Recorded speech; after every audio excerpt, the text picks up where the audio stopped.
நான் ஏற்கனவே இதை பலமுறை சொல்லிவிட்டிருக்கிறேன். அனைத்து இந்திய அண்ணா முன்னேற்ற கழகத்தில் பிரிந்திருக்கின்ற சக்திகள் அனைவரும் இணைய வேண்டும் என்று தான் சொல்லியிருக்கிறேன்.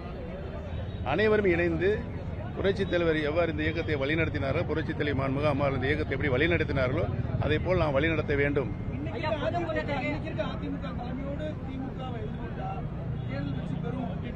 முடியாது.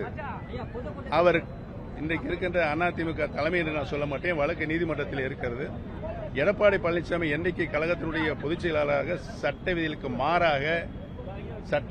மாறாக இல்லீகலாக முறையற்ற முறையில் தேர்வு செய்து அவர் பொறுப்பேற்றுக் கொண்ட இதுவரையில் 11 தேர்தல்களில் அனைத்து இந்திய அண்ணா முன்னேற்ற கழகம் தோல்விதான் கண்டிருக்கிறது. ஒரு தேர்தல் கூட வெற்றி பெறவில்லை. யாருங்க அது? பிரதமர் கொடுத்திருக்கா?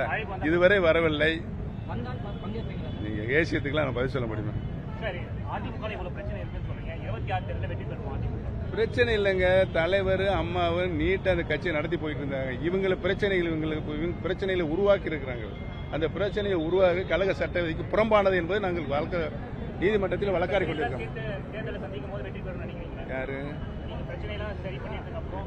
கனவு கண்டுக்கிட்டு கனவு நனவாகிறதே நான் இப்ப சொல்லிட்டு இருக்கிறேன். அனைத்து இந்திய அண்ணா முன்னேற்ற கழகத்தில் பிரிந்திருக்கின்ற சக்திகள் அனைவரும் இணைய வேண்டும்.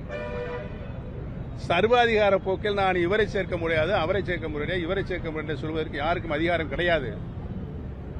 அண்ணா எப்படி கட்சியை வளர்த்தார், புரட்சித் தலைவர் எப்படி கட்சியை வளர்த்தார், மாண்புமிகு அம்மா அவர்கள் எப்படி கட்சியை வளர்த்தெடுத்தார் என்பதெல்லாம் கடந்த கால வரலாறு.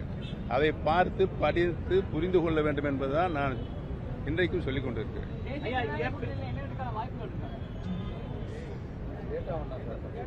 சொல்லியாச்சு. யூகங்களுக்கெல்லாம் நான் பதில் சொல்ல முடியாதுன்னு.